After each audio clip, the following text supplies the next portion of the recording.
The moment humanity stepped onto the interstellar stage, they were met with the towering presence of the Hegemony, an empire spanning 100 worlds, each one conquered, subdued, and tamed. To them, humans were just another primitive race, another fledgling species to be guided, controlled, and inevitably assimilated. The Hegemony saw their technological inferiority, their scattered alliances, their lack of unified control, and assumed they were weak. The humans, however, watched, listened, and adapted. Where other species resisted, humanity learned. They embraced the customs, studied the technology, and obeyed the rules, at least on the surface. The Hegemony took their compliance as submission. Humanity, however, saw it as reconnaissance. The Hegemony prided itself on its civilizing mission. Every new species was inducted into their hierarchy, their cultures reshaped, their potential repurposed. Their motto was simple: taming the lesser species for the greater good. For humans, the process was the same. They were given access to interstellar trade, cultural exchange programs, and the vast database of Hegemony knowledge. But while most species took generations to adjust, humanity adapted within years. They learned the Hegemony's language faster than any race before them. They integrated technology with an efficiency that puzzled their new overlords. They absorbed history, politics, and philosophy with a hunger that bordered on unnatural. The Hegemony's officials were pleased. At last, they thought, a species that understands its place. They never questioned why humans were learning so quickly. Humans were eager to prove themselves. They excelled in diplomacy, forging strong ties with the lesser species under the Hegemony's rule. They participated in cultural exchanges with enthusiasm. They adopted alien traditions and even improved upon them. Hegemony scholars called it curiosity. Their military strategists called it efficiency. But hidden beneath the admiration was a growing unease. Humans weren't just integrating, they were adapting at an alarming rate. They weren't simply following orders, they were studying. Every trade deal, every law, every minor conflict. It was all being analyzed, processed, and stored, and the Hegemony, blinded by their own arrogance, mistook it for loyalty. The warning signs were there, but no one paid attention. Human space stations were built with absurdly thick walls, an unnecessary expense for a peaceful race. Their reactors were designed with far more power than needed, justified as redundant failsafes. Their encrypted communications were dismissed as simple human paranoia. The Hegemony's analysts glanced at these oddities and shrugged. Humans were quirky, perhaps overly cautious, but ultimately harmless. Then there were the war games. Every species under the Hegemony had to participate in simulated battles, training exercises designed to teach them strategy and tactics. Humanity lost. Again and again, they failed spectacularly. Their fleets crumbled. Their forces were overwhelmed. It was almost embarrassing. They lacked the instincts for war. The Hegemony strategists concluded, they make excellent diplomats, but as soldiers they are laughable. The simulations were of course rigged. The Hegemony always ensured their dominance. But what they didn't realize was that humans weren't playing to win the games. They were learning how to break them. In the heart of the Hegemony's grand capital, a single human diplomat stood among alien dignitaries, his face an unraidable mask. He had earned their trust, their respect. He had whispered in the right ears, forged the right alliances. A Hegemony official watched him from afar, her expression thoughtful. There was something unsettling about the humans. They were cooperative, yes, respectful, yes, but they were also too eager. Elsewhere, in the dim corridors of the human battleship, a military strategist reviewed a final set of encrypted orders. He nodded, satisfaction gleaming in his eyes. Every piece was in place. Every miscalculation by the Hegemony had been accounted for. The game was nearly over. Humanity had never been weak. They had never been submissive. They had simply been waiting. The decision was made without hesitation. Another species, another routine extermination. The Hegemony had done this countless times before, eradicating those deemed too aggressive, too unpredictable for interstellar society. Their philosophy was simple: peace through control, order through elimination. This time, the victims were the Derek, a species that had shown promise but resisted too fiercely. Their independence was unacceptable. Their refusal to bow meant only one thing: annihilation. Reports of Derek intelligence, adaptability, and potential for cooperation were ignored. The Hegemony saw only defiance. The extermination fleets mobilized. The orders were given, and in the cold void of space, the Derek homeworld burned. the rest of the galaxy barely noticed. The Hegemony's rule was absolute, their justice unquestioned. No protests came, no outrage, no interference except from Earth. Humanity did not send formal objections. They did not denounce the act in interstellar councils or cry out in moral condemnation. They simply watched, listened, recorded. To the Hegemony, this silence was indifference, another lesser species acknowledging its place. But beneath the quiet surface, something stirred. Humanity was listening, and humanity never listened idly. The first signs were subtle, a sharp increase in encrypted transmissions between Earth's major governments, a surge in classified military communication. Data lines that had been dormant for decades suddenly pulsed with activity. The Hegemony's intelligence officers noted these anomalies, but dismissed them. Humanity had always been paranoid, always engaged in some internal struggle or another. What difference did it make? They never considered that the humans weren't preparing for war amongst themselves. They were preparing for something much larger. No speeches were made, no public declarations, no formal alliances were announced. And yet, the pieces moved into place.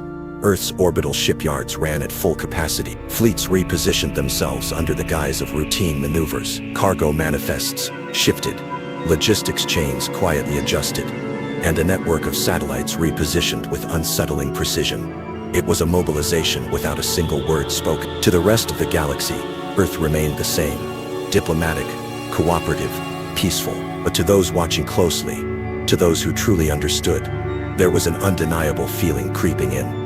The feeling of a storm about to break. The first and only message came not from Earth's leaders, not from its military, but from a single nameless human diplomat, standing before the Hegemony's Grand Council. The chamber was filled with representatives from 100 worlds. The Hegemony, ever confident, looked upon the human with thinly veiled condescension. What could this upstart species possibly have to say? The diplomat's words were simple, devoid of threats, yet laced with something deeper, something ancient, something inevitable. You have taught us well. A quiet chuckle followed, then silence. It was only later that the Hegemony realized the meaning of those words. By the time they did, it was already too late. These rules, the Emergency Council convened, their voices shrill with desperation. Deploy the fleet, secure the colonies, stop them before they move. But even as orders were given, a chilling truth settled over the Hegemony like a death trap. The time to stop it had long passed. When the Hegemony first encountered humanity, they mistook their sprawling colonies and intricate infrastructure as signs of compliance. They were wrong. Every civilian space station, fortresses in disguise, every research facility, weapons labs, every merchant fleet, battle carriers waiting for the signal. The Hegemony's fleet admiral, Vexar, watched in growing dread as intelligence reports surfaced, revealing humanity's terrifying foresight. Their adaptability had been nothing more than a strategic performance. "We've been blind," Vexar muttered. "They were never under our control. We were under theirs." The illusion had held for decades, but now, humanity no longer needed to hide. The game was over. Desperate to regain control, the Hegemony launched what they believed to be a decisive blow. A single colony, a quick, brutal reminder of who held true power. They expected minimal resistance. They expected fear. They expected surrender. What they got was a annihilating moment. The first Hegemony warship entered orbit. Automated planetary defenses activated. Not simple turrets, not defensive barricades, but planetary-grade railguns capable of shredding capital ships in seconds. The entire Hegemony assault force was obliterated before they could even register what was happening. No survivors, no distress signals, only silence. The show of power had become a funeral pyre. There was no declaration of war, no warnings, just cold, calculated retribution. Hegemony fleets disappeared overnight. Entire battalions fell without firing a shot. Humanity did not fight like an empire. They fought like a predator. Every ambush was precise. Every counterattack was methodical. There were no wasted shots, no hesitation. Humanity struck only when victory was certain, dismantling the Hegemony piece by piece. The illusion of control had crumbled. The war they thought they controlled had spiraled far beyond their grasp. The final blow came not in a massive battle, but in a single silent strike. The Hegemony's high command, hidden in fortified citadels on their homeworld, awoke to disaster. Their security systems overridden, their fleets grounded, their leaders dead before they could even issue a response. The chain of command collapsed, and with it so did the Empire. Panic spread like wildfire. The once mighty hegemony, which had ruled the stars with an iron grip, now stood defenseless. Their fate was no longer in their own hands. A lone human diplomat, clad in simple black, stepped onto the hegemony's shattered command deck. His face was calm, his voice steady. You thought you were civilizing us. You were arming us. Silence hung over the room. The weight of their mistakes pressed down on them like a dying star. War was never your decision to make. The diplomat continued, his words final. Only how long you would live to regret it. The hegemony had once seen humanity as an amusing, primitive species. Now they saw them for what they truly were. The shattered empire. Hegemonies fall into chaos. The hegemony was once a beacon of dominance, its rules spanning countless systems, its word law among the stars. But now that iron grip had fractured into dust. Without leadership, the chain of command crumbled into irrelevant. Admirals once feared and respected were now fugitives, hiding in the shadows of their own shattered empire. Hegemony fleets, once symbols of unstoppable power, drifted aimlessly through the void. Their communications severed, their directives lost. The whispers of fear spread like wildfire. For the first time in their history, the hegemony understood what it meant to be powerless. No escape, humanity's iron grip on the stars. The war had not been won with brute force alone. It was precision, patience, and an intelligence beyond their comprehension that had sealed the hegemony's fate. Every space lane fell under human control, each point of retreat methodically severed. Hegemony warships found themselves cut off, trapped, unable to refuel, unable to resupply. The realization came swiftly. Surrender was not just an option, it was the only option. One by one, entire fleets powered down their weapons and hailed the human armadas. Humanity had done the unthinkable. They had taken control of the stars, and in doing so, they had proven their place among them. The unthinkable, the empire bows. No empire had ever bowed to an inferior force. No ruler had ever surrendered to a lesser species. But humanity had rewritten history. There were no peace talks, no negotiations. The terms were delivered, and the hegemony had no choice but to accept them. Their leaders, those still alive, stood before the human council, stripped of their pride and their power. There would be no mercy. The war was over. Humanity had won. And in that moment, the galaxy changed forever. The uprising, a new galactic order. For centuries, the hegemony had ruled through fear, subjugating countless species under its oppressive rule. But now, the oppressed had found a new leader, a new force to rally behind. Humanity's victory had ignited a revolution. Planets once enslaved rose in defiance. The hegemony's former subjects, once terrified and broken, now stood beside their liberators. The balance of power shifted as the remnants of the empire crumbled. In its place, a new order was forming, one where fear did not govern, and tyranny found no foothold. The final message, humanity's warning to the stars.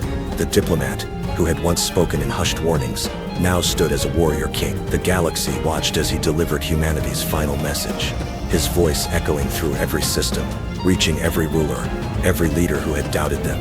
We do not seek war, he declared, but we do not fear it. Silence fell over the stars. They understood now. Humanity was not just another species struggling to survive. They were something more. They were the storm that could not be outrun, the force that could not be contained. The war had ended, but the lesson would remain for eternity. Humanity was here to stay. The price of arrogance. Hegemony's final reflection. The council chamber, once a place of absolute authority, now lay in ruin. The remnants of the hegemony's leadership sat in silence, their faces gaunt, their expressions hollow. The great empire they had built over centuries had collapsed in mere weeks. They had dismissed humanity. They had believed them fragile, divided, insignificant. The reports had been ignored, the warnings cast aside. Now, the truth was undeniable. They had never truly understood the creatures they sought to dominate. One of the last surviving admirals, his voice heavy with defeat, muttered, "We thought we were shaping them, molding them into something manageable, but all we did was temper their steel." The realization settled like a weight upon them. The hegemony was no more. They were not just conquered. They were outplayed, outmaneuvered, and utterly broken. A once proud empire reduced to a cautionary tale. A warning for those who might dare challenge humanity. The Colossus rises, humanity's new stronghold, above the smoldering remains of the hegemony's capital. A new structure loomed, massive beyond comprehension, Its gleaming hull reflected the cold light of distant star. The largest space station ever constructed, a fortress beyond anything the galaxy had ever seen. It stood as both a testament and a warning. Humanity had not simply won. They had cemented their root. Layer upon layer of defensive systems surrounded it. Weapons capable of annihilating entire fleets waited in silence. Within its halls, humanity's greatest minds convened, already planning the next step, the next expansion, the next conquest. The message was clear. Humanity was here to stay, and there would be no second chances for those who opposed them. A whisper in the void. The hegemony's final words. Far from the wreckage, hidden within the endless black of space, a lone observer watched. His ship, once part of a mighty armada, drifted unseen, cloaked in the cold embrace of the void. He had witnessed the fall, the overwhelming force, the sheer inevitability of humanity's victory, and now only one thought consumed him. We never stood a chance. The words escaped his lips, barely more than a whisper, yet they carried the weight of an entire empire's folly. As his ship faded into the abyss, fear spread across the galaxy. The question was no longer if humanity would strike again. It was who would be next. The machine moves. A new war on the horizon. Deep within the dark expanse of space, the hum of human war machines stirred once more. Fleets that had brought the hegemony to its knees now turned their gaze elsewhere. A new target, a new conquest. Engines roared to life and weapons powered up. Humanity had already shown what they could do. Now they would show what came next. The screen fades to black. This is only the beginning.